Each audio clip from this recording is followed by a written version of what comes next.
Hi everybody, welcome to your assembly for this week. So it's the week beginning Monday the 4th of October, and some changes for us this week at the college, and back to Loom, which is very strange for me on this wet Saturday afternoon. So I hope you can't hear the rain too much coming on my window. I am Mrs. Whitehill, so I'm one of the assistant head teachers, and I'm head of English as well, so you'll have seen me round and about, I'm sure. I'm going to talk to you about national poetry today, and don't turn off straight away and go, no, poetry's not for me. I want us to think about what poetry actually is and why actually I can prove to you it is for you and it's for everybody. So what is a poem?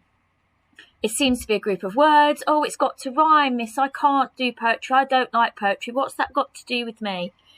Poetry is just a way of us exploring our emotions and our feelings at all times of our lives.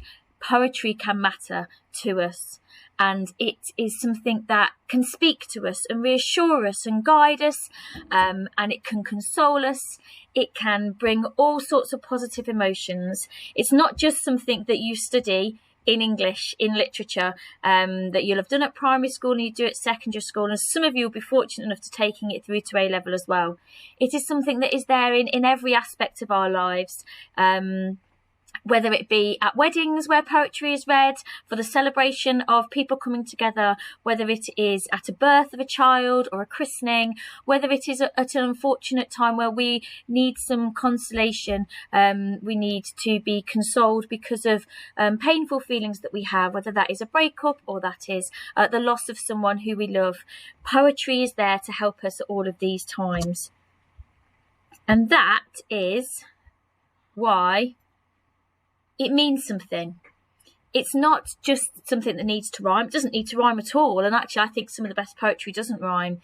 It means a way of connecting. It is a voice. It's a way of expressing how we feel about something, and a way a poet feels about something. And to hear those lines said aloud makes it come to life.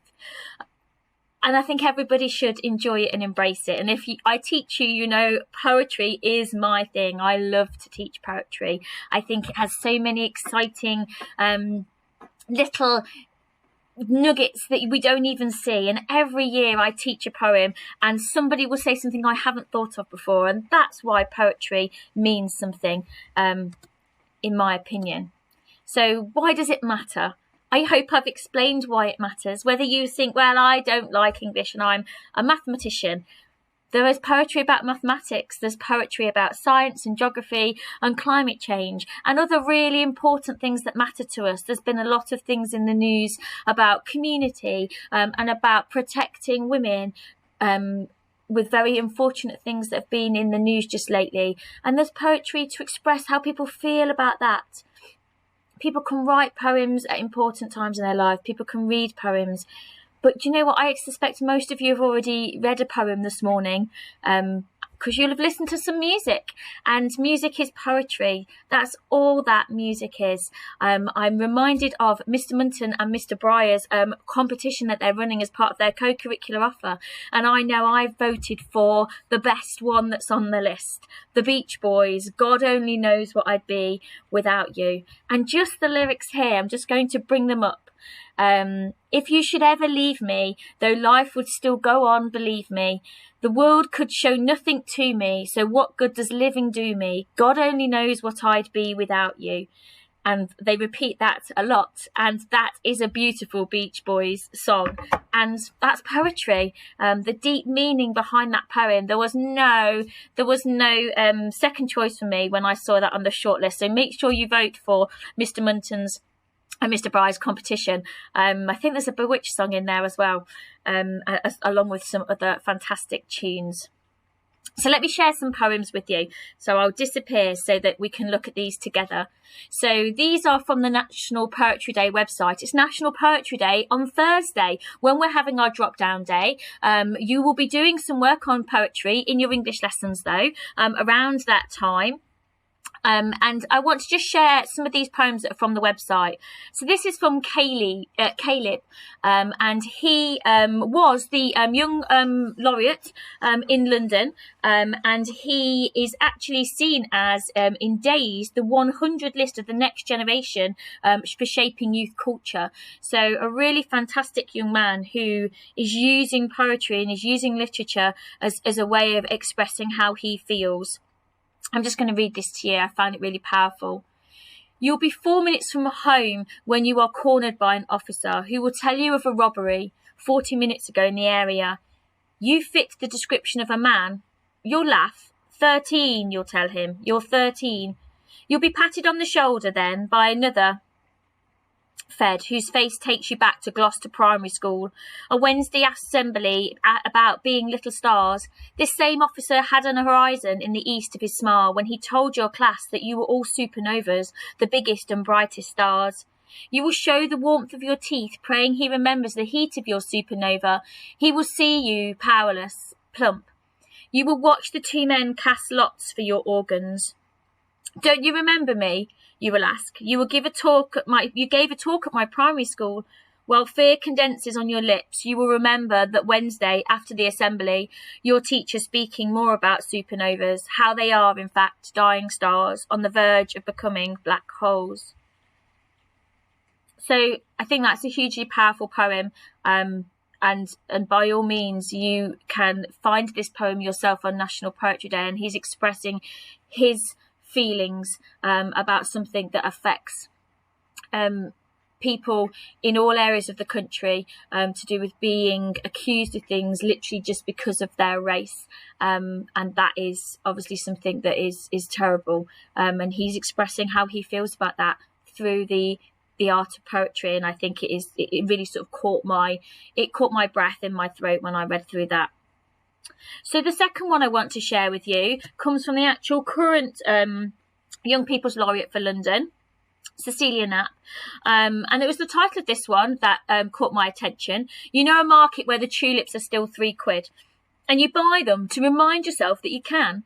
They begin tight-lipped and upright, but their petals become loose, droop. Their stems will start to lean away from their own. You know, the cat will cry at 2 a.m. Some nights you will sleep right through. Others your body will fling you upright as though your brother is dying. You know what the wine does to your teeth. You know about leaving. You know you keep useless things in case you need to build a shrine. You know how to make gods of men whose toothbrushes sit caked on the counter. You know this, and you let them weigh your avocado, rolling it round in their palm. So, again, another really powerful poem. The actual focus of National Poetry Day this year is about choice, and I love all the different choices that are going on here, and the deeper thing that Cecilia is trying to get us to think about in the choices that we make, why we do some of the things that we do, and how we hopefully can take more control of what's happening to us. Okay, so National Poetry Day, what can you do? So it is on the 7th of October, but I think poetry is for every day.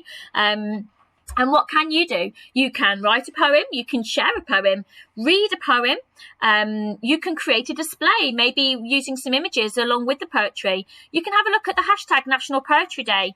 Ask your teachers for their favourite poem, not just your English teacher. Lots of teachers love poetry too. And I remember a couple of years ago, we had them all pinned up on teachers' doors with their favourite poems. And some were linked to their subjects and some were just poems that they loved.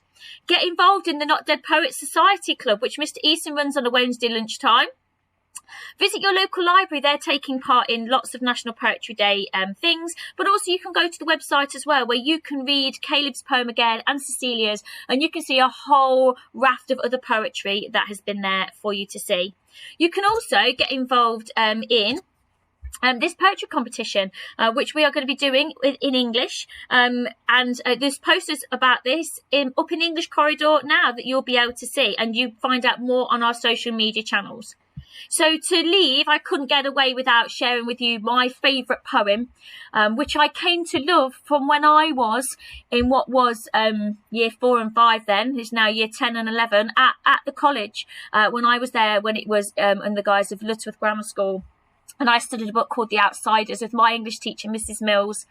And in that book is this poem, Nothing Gold Can Stay, by Robert Frost. And this poem has always stayed with me. And in some ways, it seems to not be about choice, but actually I take it to be about choice, this theme for National Poetry Day, because actually we can choose to take what we have right now and keep it for as long as we can. So here it is. Nature's first green is gold, her hardest hue to hold. Her early leaf's a flower, but only so an hour. Then leaf subsides to leaf, so Eden sank to grief. So dawn goes down today, nothing gold can stay. And in the book that this comes from, it's about young boys who are involved in gangs in America, and sort of two groups in society, and one of the things that they say to each other is stay gold, because we can choose to stay gold. So I hope that you've enjoyed this. I hope you'll go away and have a look at some poems and talk to your teachers about them and your carers at home and all the people that you know. Enjoy your week. Thank you. Bye-bye.